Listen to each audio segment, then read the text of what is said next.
Amén. Amén. Y mientras pasan las ofrendas, queremos dar la bienvenida a aquellos que nos visitan por segunda o tercera vez. Ya todos son de casa, ¿verdad? Pues sean bienvenidos nuevamente a la casa del Señor, hermanos. Y mientras van pasando las ofrendas, si tienen sus copias por ahí de la Escritura, yo quiero que vayan conmigo a Marcos, el libro de Marcos, capítulo 2.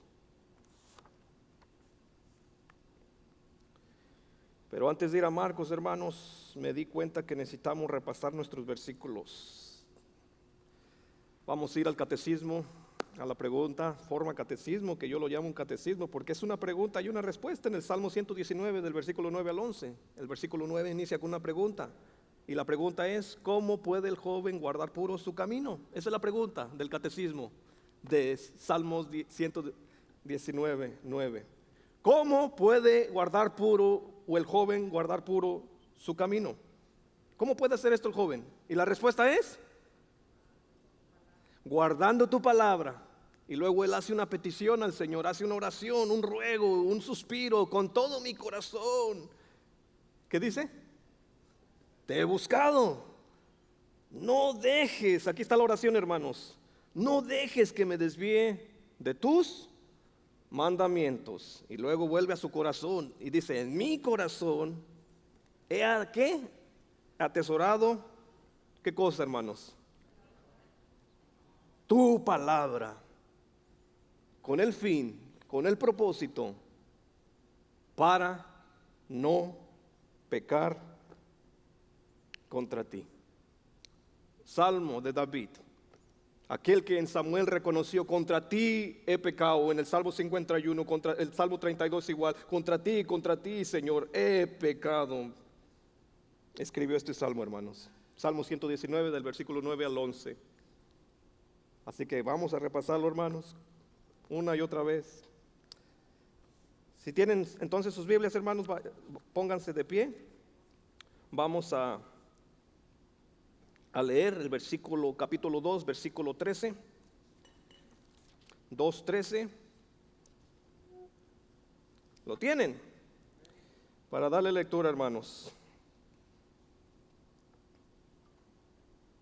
Dice así la palabra del Señor, capítulo 2 de Marcos, versículo 13. Jesús salió de nuevo a la orilla del mar, y toda la multitud venía a él y les enseñaba. Al pasar vio a Leví, hijo de Alfeo, sentado en la oficina de los tributos, y le dijo: sígueme. Y levantándose lo siguió. Y sucedió que, estando Jesús sentado a la mesa en la casa de Leví, muchos recaudadores de impuestos y pecadores estaban comiendo con Jesús y sus discípulos, porque había muchos de ellos que lo seguían. Cuando los escribas de los fariseos vieron que él comía con pecadores y recaudadores de impuestos, decían a sus discípulos: ¿por qué él come y bebe con recaudadores de impuestos y pecadores? Al oír esto, Jesús les dijo: los que están sanos no tienen necesidad de médico, sino los que están enfermos. No he venido a llamar a justos, sino a pecadores. Dios añada bendición a su palabra. Pueden tomar asiento, hermanos. Si me acompañan nuevamente a orar al Señor para desempacar el texto. Amado Señor, te damos todo honor y toda gloria en esta hora. Padre, nos acercamos ante ti, como siempre, en reverencia, como siempre, Señor, reconociendo que estamos delante de tu trono, que tu palabra es la autoridad. Nuestra oración es que tú lleves cautivo todo pensamiento que se levante contra la autoridad de tu palabra. Pedimos, Dios, que tú edifiques a tu pueblo. Pedimos que en tu gracia nos ayudes a ver lo que aquí está, sobre todo a Cristo en su gloria. Padre, usa tu palabra para humillar, Señor, el orgullo del hombre. Usa tu palabra para promover la santidad en medio de tu pueblo. Usa tu palabra para glorificar tu santo nombre, mi Dios. Es nuestra oración, que edifiques nuestras almas el día de hoy. Todo esto te lo pedimos, pidiéndote también que tu Espíritu Santo nos auxilie, nos dé la fuerza para aplicar el texto a nuestras propias vidas. En el nombre de Cristo Jesús. Amén. Amén. Hermanos, una de las doctrinas que dio revolución al mundo y que trajo constante debate entre los romanos y los evangélicos desde el siglo XVI. Es esa doctrina por la cual la iglesia se sostiene o cae. Esa famosa doctrina que trajo revolución al mundo, hermanos, que conocemos como la justificación por la sola fe. Nuevamente, esa doctrina preciosa de los reformadores que trajo una explosión a este mundo fue simplemente esa doctrina, hermanos, por la cual la iglesia se sostiene o cae. ¿Cómo es el hombre justificado? ¿Es justificado por sus buenas obras o es justificado mediante la sola fe en Jesucristo? ¿Cómo es que somos aceptados por Dios? ¿En base a mis méritos o en base a los méritos de otro, Jesucristo? Esa fue la lucha entre los reformadores, hermanos. ¿Cómo somos justificados? Y los reformadores dijeron, es por la sola fide, es por la sola fe, mediante Jesucristo, por la sola gracia, mediante la fe. Esa fue la doctrina, hermanos, que explotó a Europa y nos alcanzó a nosotros hoy. Simplemente es esto, hermanos. El pecador, un violador, un asesino, que en sus últimos tiempos, por la gracia de Dios, se le concede arrepentimiento. Él se arrepiente de sus pecados. Él es justificado y entra al cielo por la sola gracia, mediante la fe en Jesucristo. Pero aquí viene el don bueno, el religioso, que nunca engañó a su esposa, siempre fue honrado en el trabajo, siempre buscó hacer el bien al prójimo, pero nunca dependió de la fe en Jesucristo. Muere, es condenado, porque nunca puso su fe en Jesucristo. Así que he titulado este mensaje, hermanos, el escándalo de la gracia. El escándalo de la gracia. Si me pueden ayudar con los slides porque no tengo ahora el control. Este es el título, hermanos, de mi mensaje, el escándalo de la gracia. Y a modo de repaso, hermanos, a modo del contexto, vamos a ver que Marcos, a partir del capítulo 2, hermanos, empieza con una serie de 5 controversias que tiene con los religiosos, 5 preguntas que le hacen al Señor a modo de cómo Él se dirige, y son 5 controversias. Ya vimos la primera controversia hace 15 días, cuando Él declaró: hijo, tus pecados te son perdonados. Eso trajo una controversia entre los religiosos. Ellos preguntan: ¿quién es este para hablar así? Si solo Dios puede perdonar pecados. Bueno, Él les prueba que Él es Dios en carne, que Él es poderoso para perdonar pecados, pero también para sanarlo y lo sana. Esa es la primera controversia. Hoy vamos a ver la segunda controversia, hermanos, y es la controversia entre el asombro que causa entre los religiosos, que preguntan a sus discípulos: ¿por qué este come con pecadores, con recaudadores de impuestos? Esa es la pregunta, la controversia.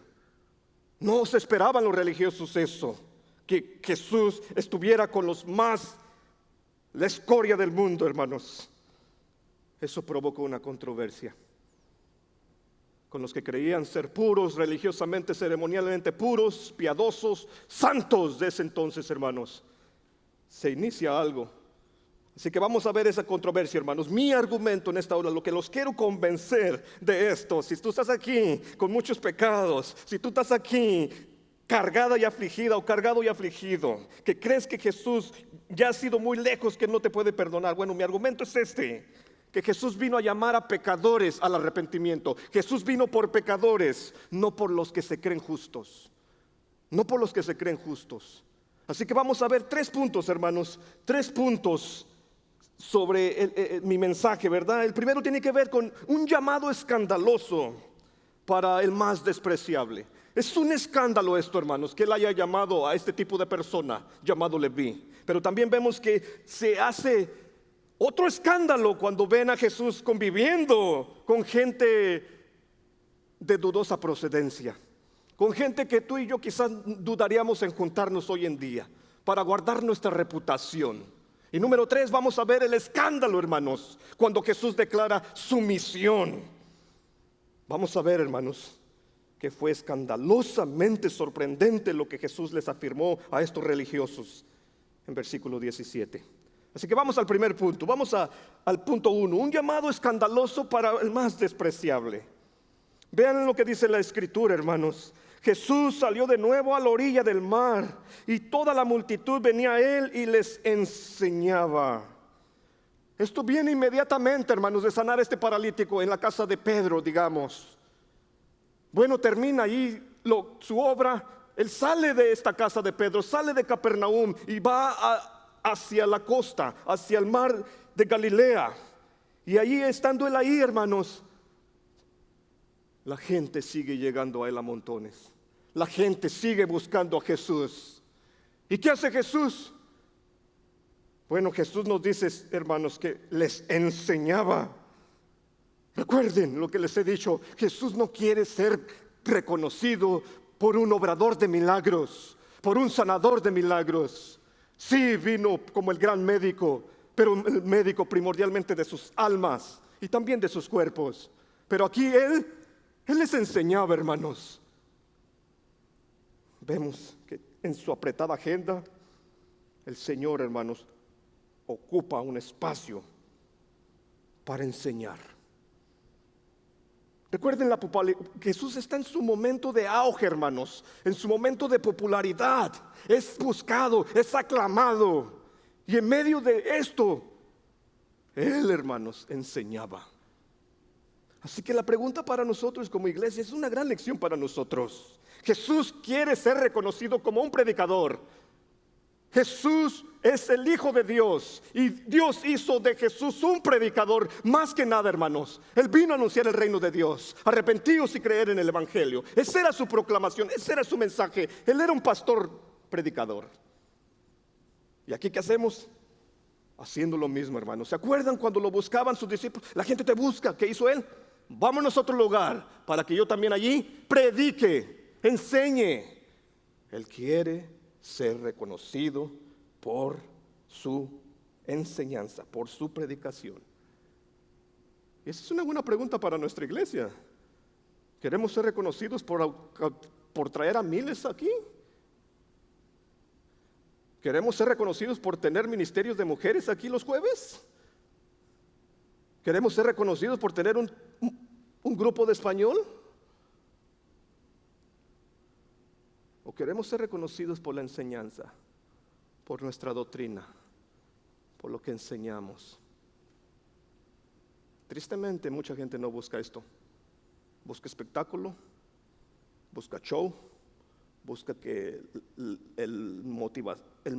no un pastor, un motivacional, alguien que me haga salir bien de este lugar. Ese no era Jesús. Ese no era Jesús. La gente viene y Él les enseña, hermanos, les enseña. ¿Por qué? Porque sabía que la gente no necesita ser entretenida, sino informada para que sus vidas cambien. Les enseñaba, hermanos. Tras terminar su enseñanza, aquí vemos que multitud venía a Él, hermanos. Gente tras gente, grupo tras grupo venía a Él. Al terminar todo, Él vuelve, Él gira su retorno a casa, Él va de nuevo de regreso. Pero noten, hermanos, aquí un detallito. Toda la multitud venía a Él. Aquí Marcos se enfoca en multitudes. Quizás es la razón por la que Jesús salió de la casa, porque allí no había modo de... Y necesitaba un espacio más largo, o un despejarse. Pero la cosa es que venían multitudes a Él, hermanos. Toda la multitud venía a Él. Es un modo de exagerar. No creamos que todo Capernaum vino a Él. Es verdad que muchos lo seguían. Es verdad que muchos de otros pueblos venían a Él. Quizás ese fue su caminata en la costa, salir de Capernaum y avanzar un poquito más al otro pueblo, porque ellos también necesitan la enseñanza de Él. No lo sabemos, hermanos.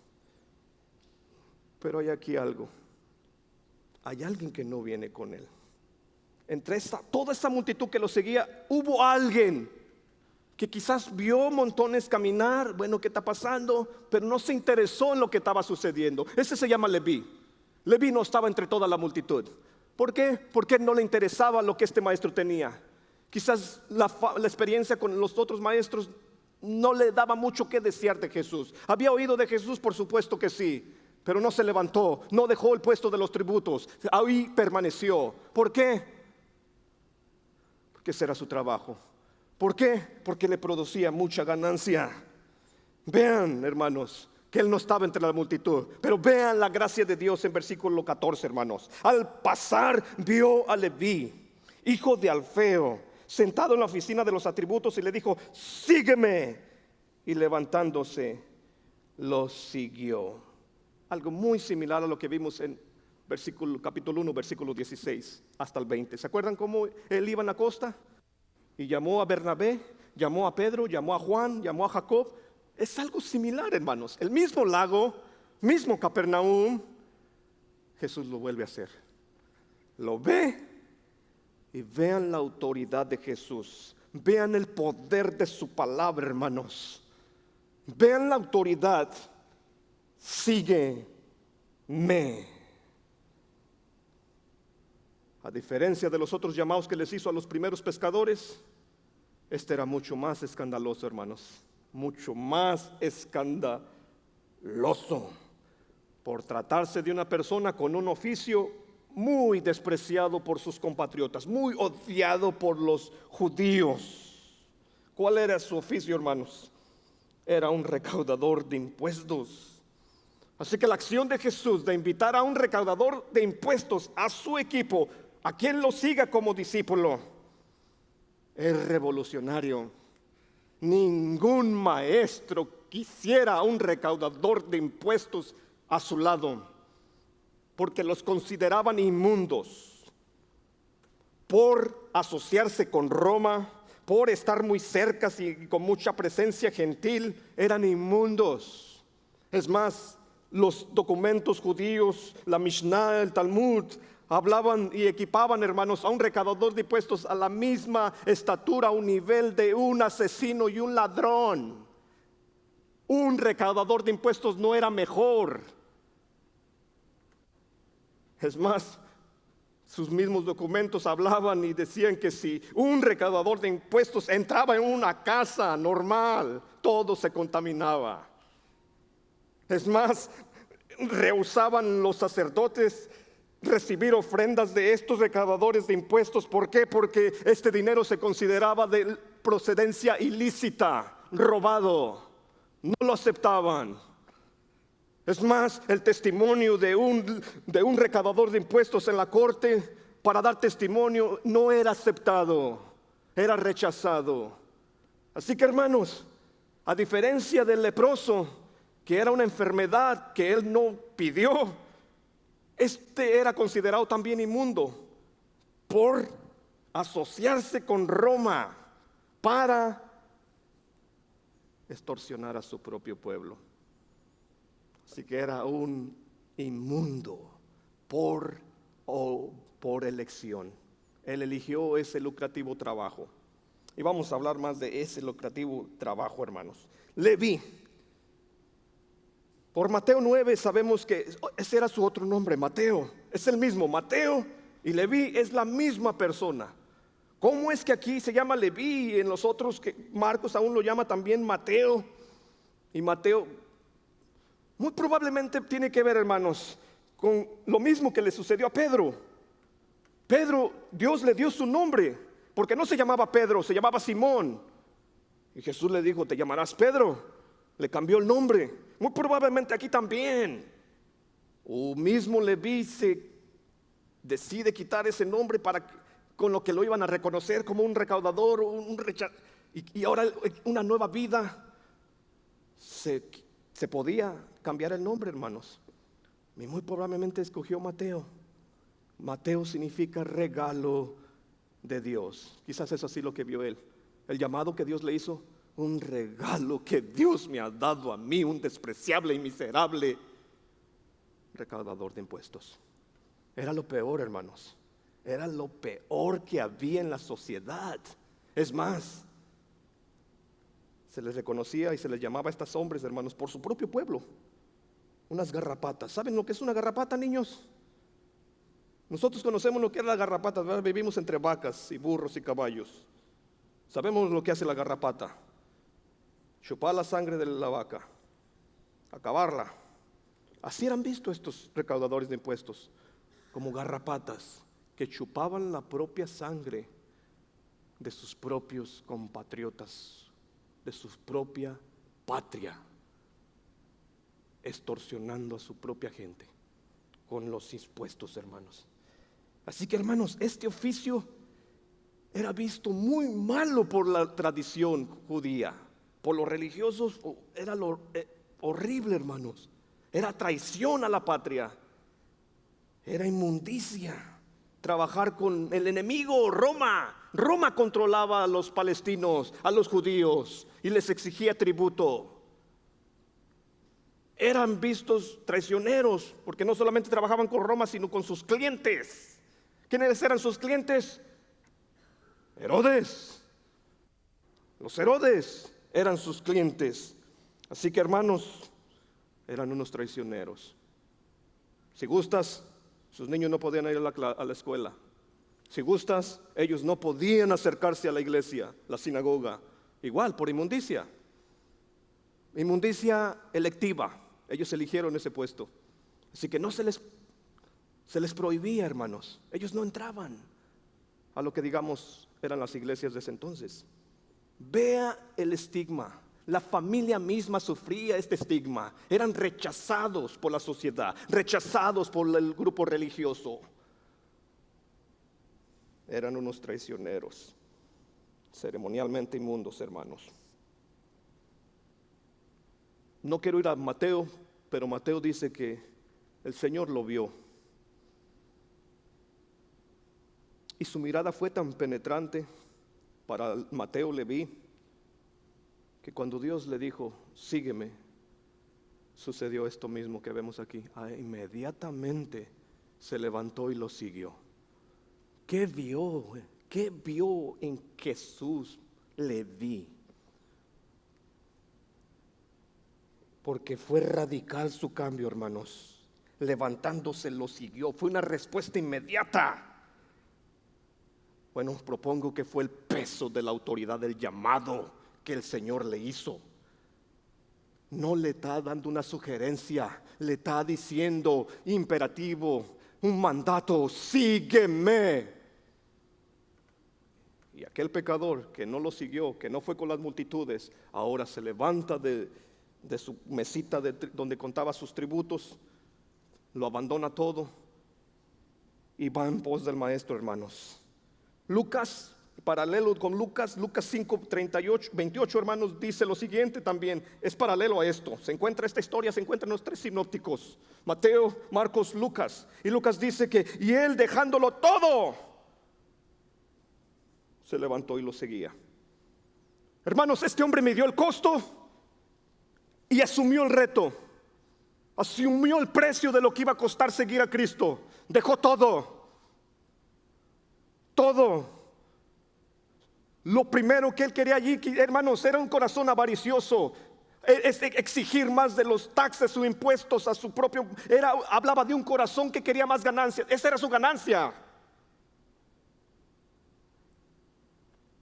Robarle al pueblo. Pero ahora vean, hermanos, su corazón transformado.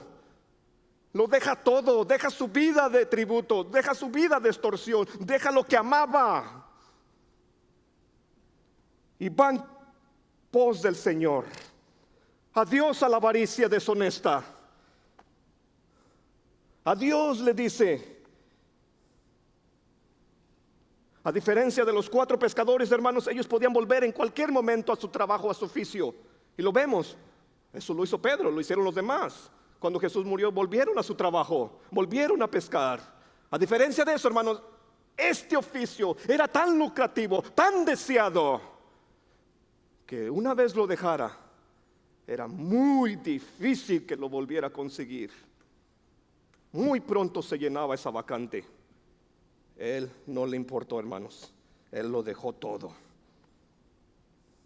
Todo lo dejó, hermanos. debió haber sido algo muy impactante para su vida, que estuvo dispuesto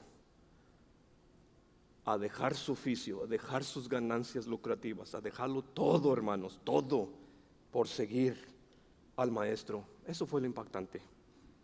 Quizás en esa vista vio, lo único que estaba acostumbrado era ver rechazo, desprecio por la sociedad. Y en el maestro vio una compasión tremenda y vio una oportunidad, una gracia, hermanos, una gracia escandalosa, llamarlo a él. Ni por aquí le pasaba que un maestro lo fuera a llamar para ser su discípulo. Nunca había soñado con eso, nunca lo había considerado.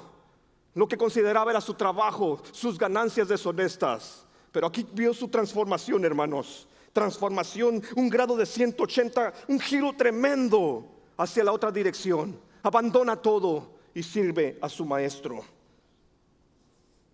Esto es lo que yo llamo, hermanos, una verdadera conversión.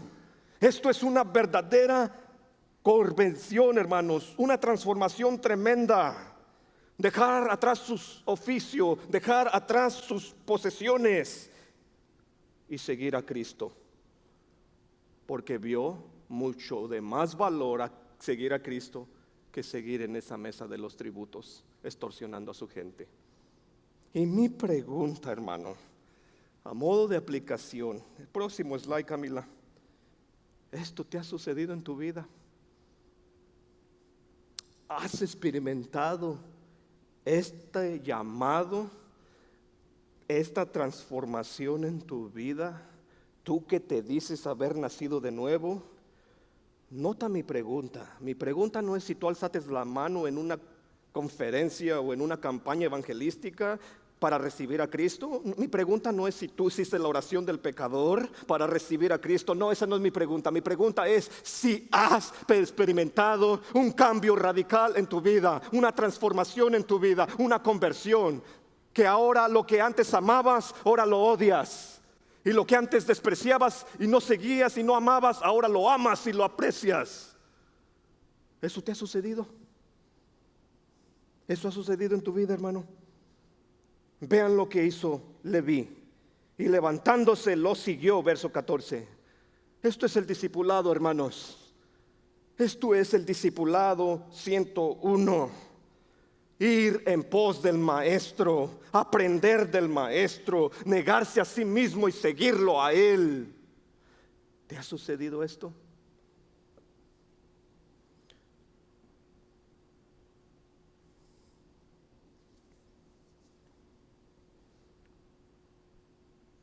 ¿O solo lo sigues de domingos?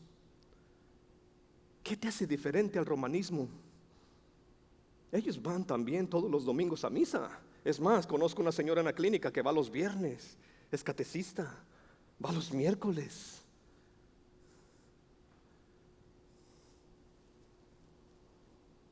¿Cuál es tu compromiso con el discipulado? Hermanos, se levantó y lo siguió. ¿Cuál es tu costo por seguir a Cristo? ¿Qué estás pagando por seguir a Cristo? Hermanos, un cristianismo que no cuesta nada es una gracia barata. Un cristianismo que no transforma de adentro para afuera no es una conversión del todo. Me importa, hermanos, esto. Porque si decimos amar a Cristo, seguir a Cristo, nos preparamos para seguirlo. Queremos seguirlo. Queremos aprender de Él para amarlo mejor. Es seguirlo, hermanos. Es aprender de Él. Echad mi yugo sobre vosotros y aprender de mí, que soy manso y humilde de corazón. Es aprender a amarlo. Es aprender a negarnos a nosotros mismos y seguirlo a Él. El cristianismo de hoy en día quiere seguir a Cristo a su modo y a su manera y a su tiempo. Que Cristo se encaje a mi tiempo, no yo al de Él. Señor, te sigo, pero te voy a seguir desde mi mesa de mis tributos. No me pidas dejar esto. Si tengo el tiempo, voy contigo a visitarte el domingo para que Chuito me bendiga. Así no trabaja esto, hermanos. Así no funciona esto. Noten lo rápido, lo radical que fue este seguimiento. Y yo no te estoy diciendo que eso tiene que pasar en tu vida así como es. No tiene que ser así. No te estoy diciendo que tienes que dejarlo todo para seguir a Cristo. No, ese no es el enfoque. El enfoque es si sí estamos siguiéndolo, de donde Dios nos llama, si estamos siendo sus discípulos, en donde Dios nos pone. Ese es el enfoque, hermanos. Obviamente no vamos a experimentar algo tan radical como Él. No todos, algunos quizás sí. Algunos quizás vienen de una vida radicalmente transformada. En meses su cambio se vio. En otros es más lento. Pero vean el enfoque, hermanos. Vean a quien llama Jesús. Esto fue escandaloso. Escandaloso. Pero más escandaloso, y en lo que enfoca más Marcos, es en lo que sigue después, que es el punto 2, hermanos. Una convivencia escandalosa. Vean lo que dice verso 15. Y sucedió que estando Jesús sentado a la mesa en casa de Leví, muchos recaudadores de impuestos y pecadores estaban comiendo con Jesús y sus discípulos. Eso, hermanos, todavía es más escandaloso. Ya de por sí es escandaloso que Él haya añadido a Leví, un recaudador de impuestos, que ahora coma con ellos, conviva con ellos, comparta con ellos. Explotó la cabeza de los líderes. Hubo una crítica para Jesús por esto que hizo.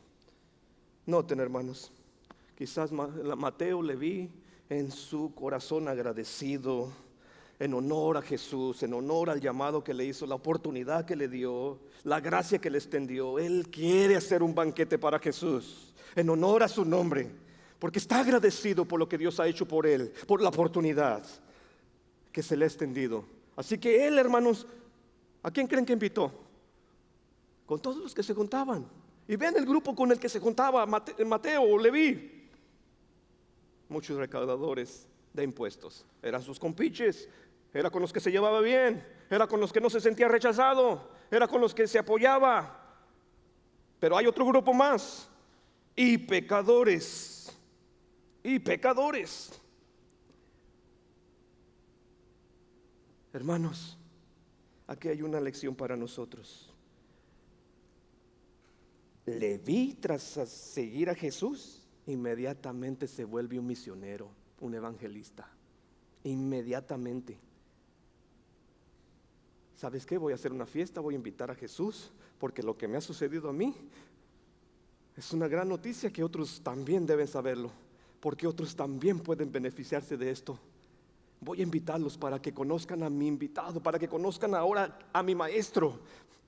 Voy a hacer esta fiesta para públicamente decirle a todos que me retiro del negocio, que mi vida ha cambiado, que mi vida ha sido transformada, que voy a seguir a Cristo y quiero que lo conozcan también.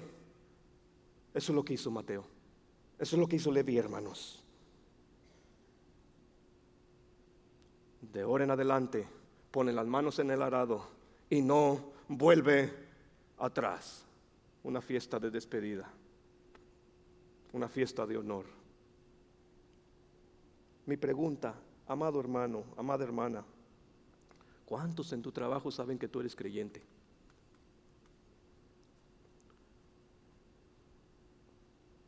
¿A cuántos les has hablado del glorioso evangelio de Jesucristo que te transformó, que te extendió la gracia que no merecías?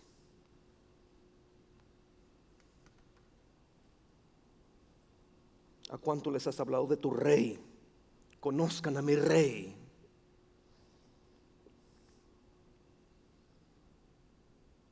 Conozcan el evangelio de Jesucristo. Aquí está Mateo, hermanos. Ya hablamos de los recaudadores de impuestos un poquito. Básicamente IRS, Hacienda, pero más extorsión en el tiempo de los romanos.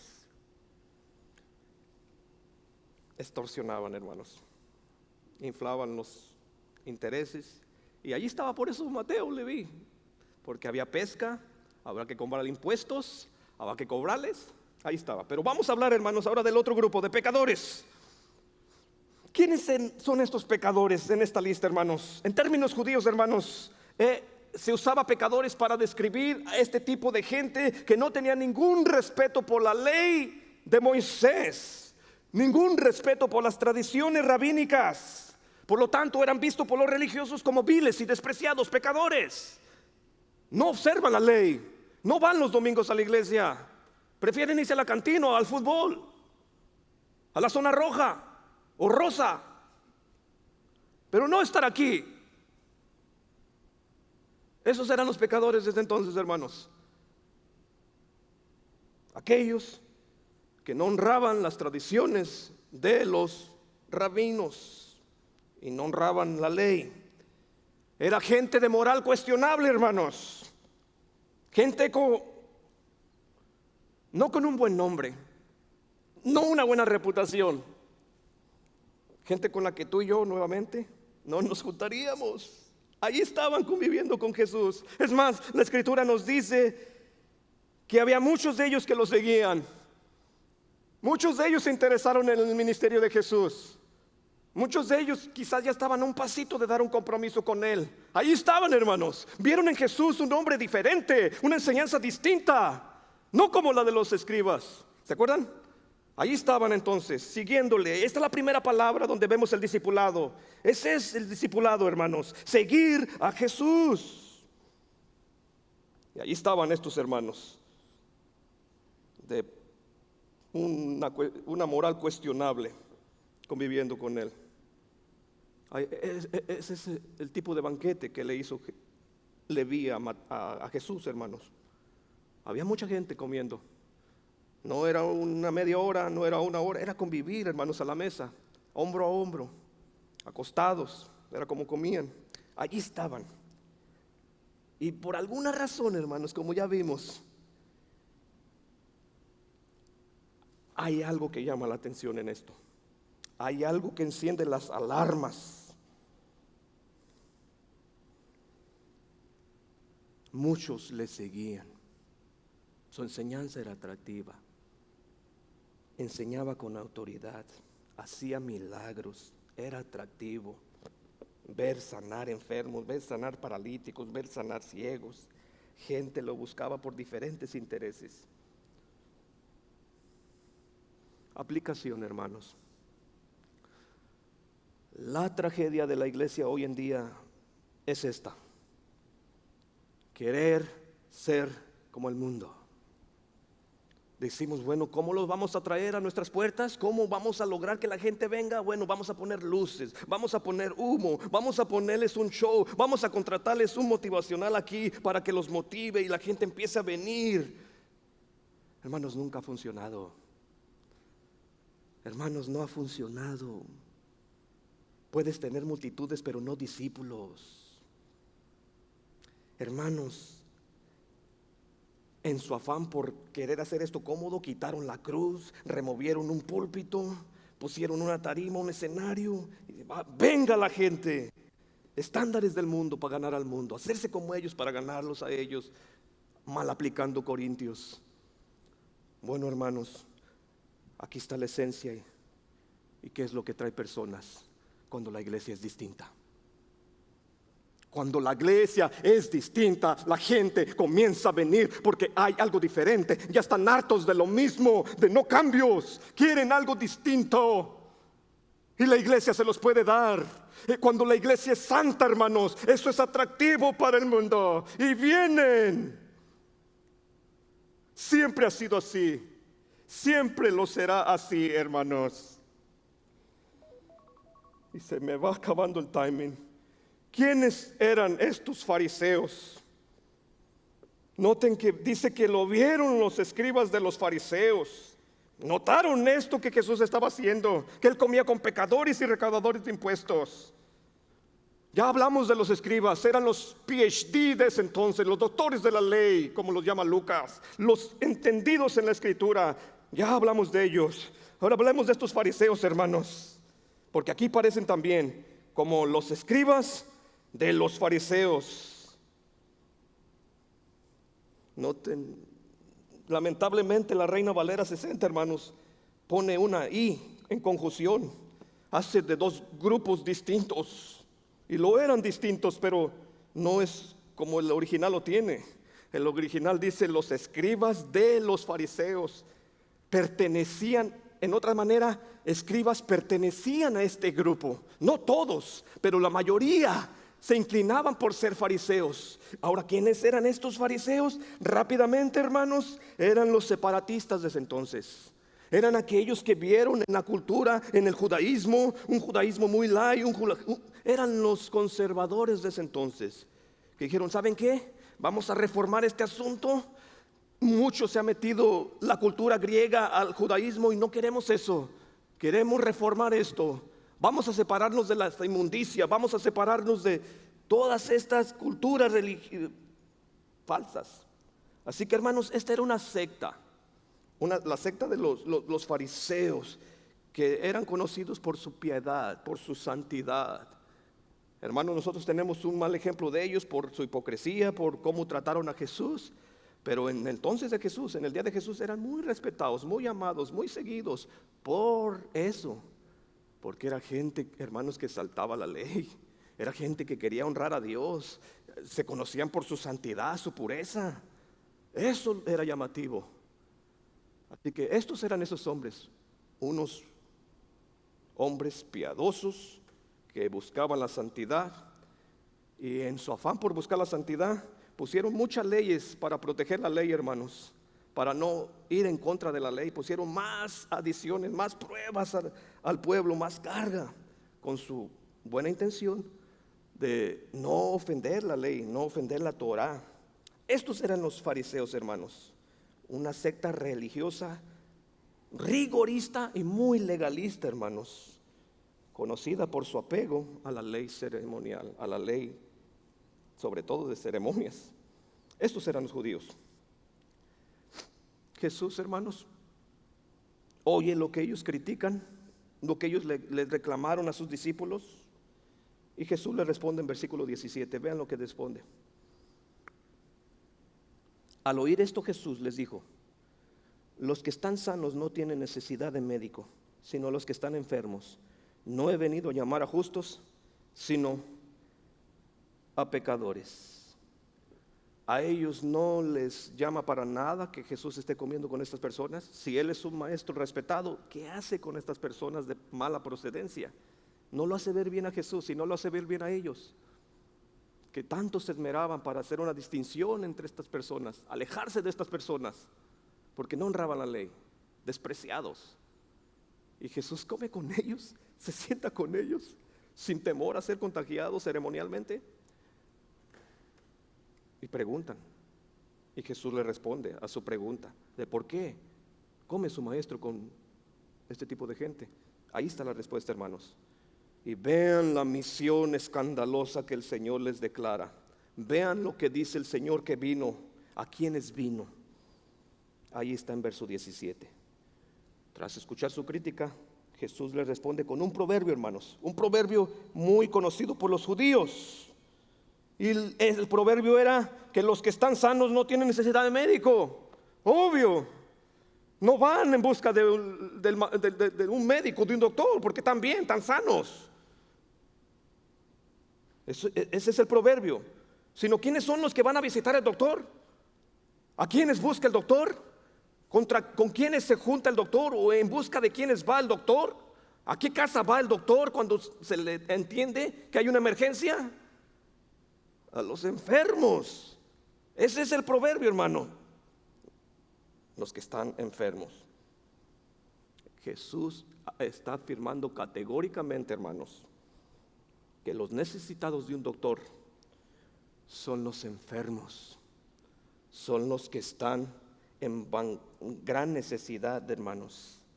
Y aquí Cristo, el gran doctor del alma, del cuerpo, está con ellos. Está con los que tienen esa necesidad, que se ven a sí mismos como pecadores, que entienden que necesitan un cambio en sus vidas, que han aceptado que son pecadores. que han aceptado que si mueren hoy y el Señor los juzga por los 10 mandamientos, ellos van a ser condenados. Están declarándose culpables de reos de juicio. A ellos Jesús viene y convive con ellos. Porque como doctor, a los que mejor les puede servir no es a los que creen que están sanos o están sanos, sino a los que están enfermos. ¿Y quiénes son los enfermos según Jesús?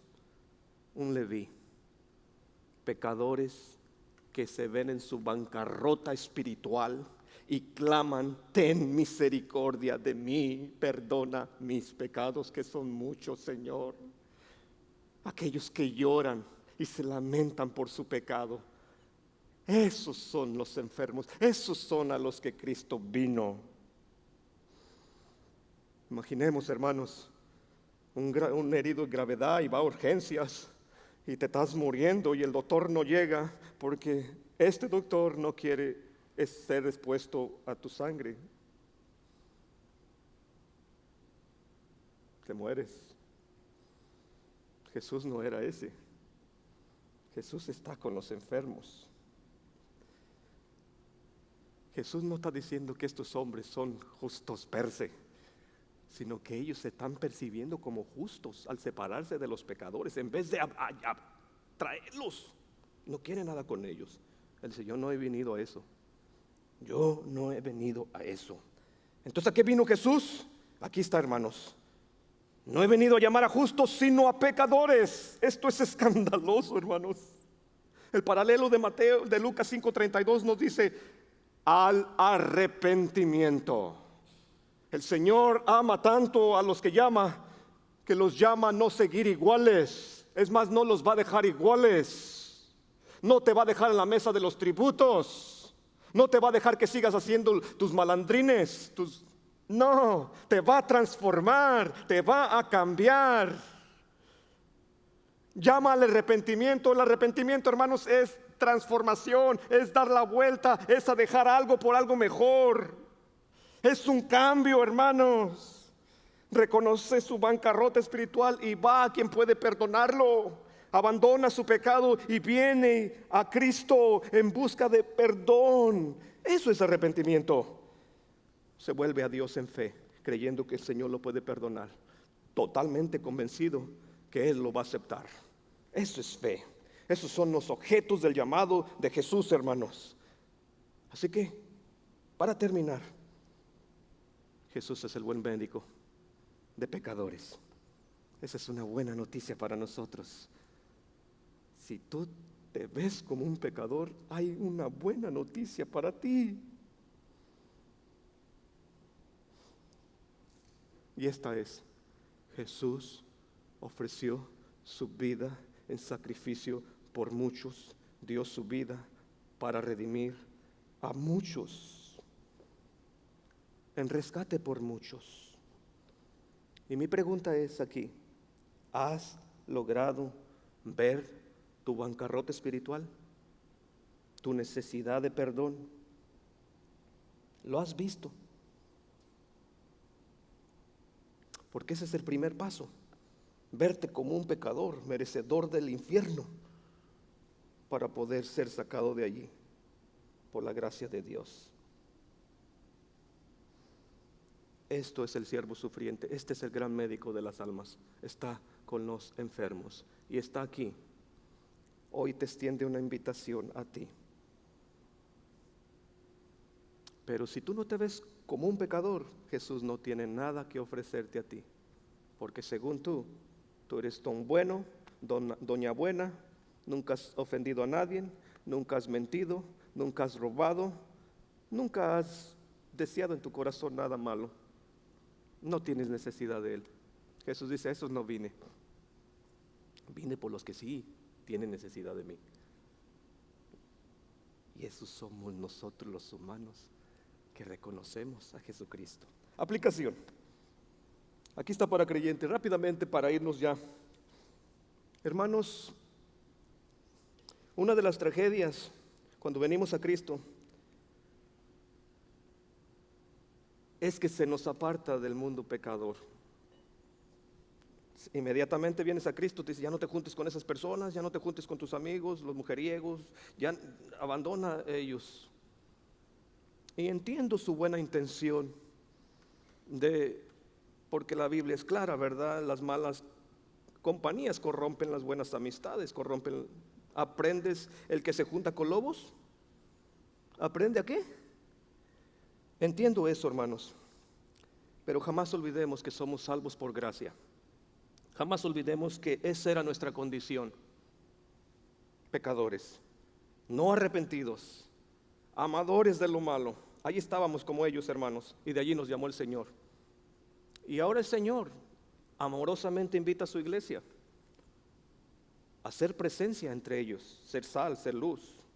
Hermanos, si tú no tienes creyentes, amigos no creyentes, si tu círculo de amigos es puro creyente, te animo, hermano, a que hagas lo opuesto, siempre siendo cauteloso.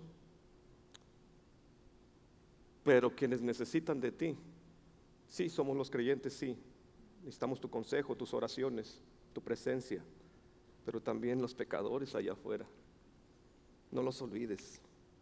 No te olvides de estos con los que ibas a echar parranda.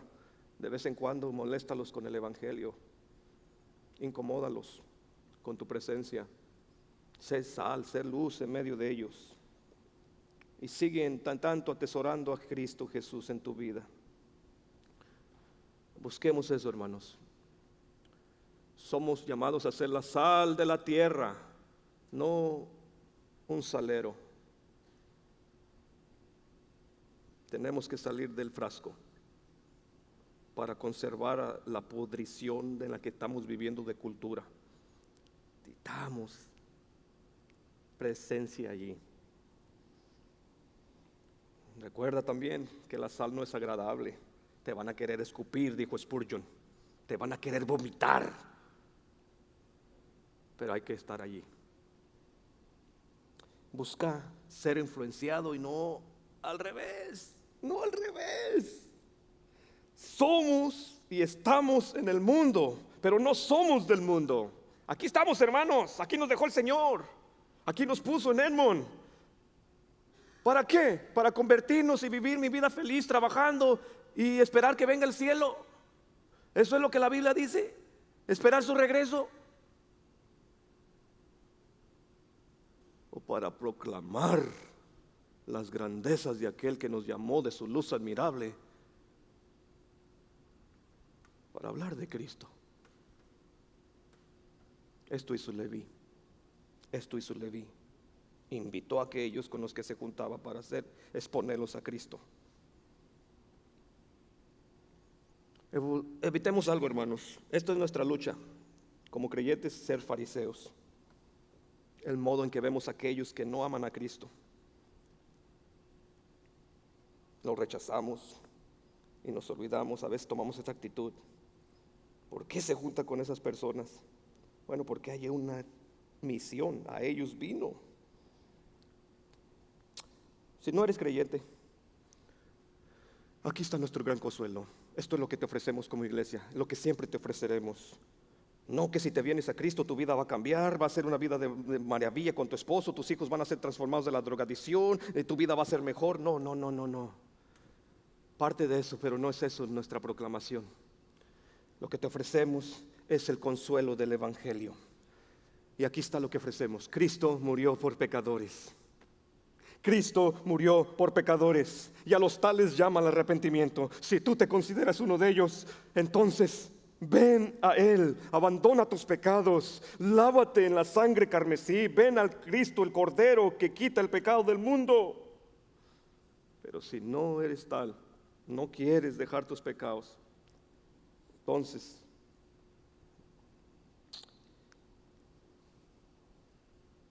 si crees que puedes llegar al cielo por tus buenas obras, déjame decirte que lo lamentarás, porque al cielo no se entra por buenas obras, se entra por gracia, y este es el escándalo de la gracia. No es de lo que tú hagas, es lo que Cristo hizo a tu favor si tú pones tu fe en Él. No se te considera tu obrar, sino tu fe en Jesús, lo que se te aplica a ti, justificación por la fe. Dios te declara inocente, tan perfecto como su Hijo. Cuando tú eres declarado en bancarrota espiritual y dices, Señor, ya no puedo más, yo no puedo vivir mi vida así, cámbiame. Salvo por gracia, hoy estarás conmigo en el paraíso. Eso es lo que te ofrecemos. Conclusión para terminar. Iglesia, que el Señor fijara sus ojos en un recaudador de impuestos tan despreciado, tiene esperanza para ti y a mí. Quizás nosotros no somos tan despreciados en la sociedad, pero sí muy buscados. Quizás menospreciados en cierto sentido hoy en día en nuestra cultura, por nuestra nacionalidad y por donde venimos. Pero la buena noticia del Evangelio es que Cristo nos llama. Y nos llama, hermanos, a que nos convertamos. Nos llama al arrepentimiento. Esto es una muestra. Lo que él hizo a David es una muestra, hermanos, de que lo que él puede hacer por su iglesia y lo que quiere que la iglesia haga mientras él vive. Y él regresa pronto. Amado Padre, gracias. Gracias, Dios, por la buena noticia de que tú no llamas a los justos, no llamas a los moralmente perfectos. No viniste, es más, por ellos, a los que se creen que no te necesitan, porque han vivido una vida muy buena moralmente hablando y pueden llegar por ellos mismos al cielo. Sino viniste por aquellos pecadores que ni te amábamos ni te buscábamos como Leví. Estábamos tan complacidos en nuestro pecar y te plació llamarnos al arrepentimiento. Gracias.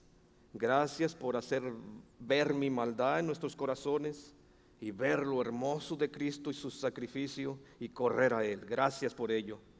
Que esto suceda en aquellos que todavía se creen moralmente perfectos y puros delante de ti en esta hora, aquí en este recinto. Hazles ver su pecado, Dios. Hazles ver su necesidad de Cristo y a correr a Él.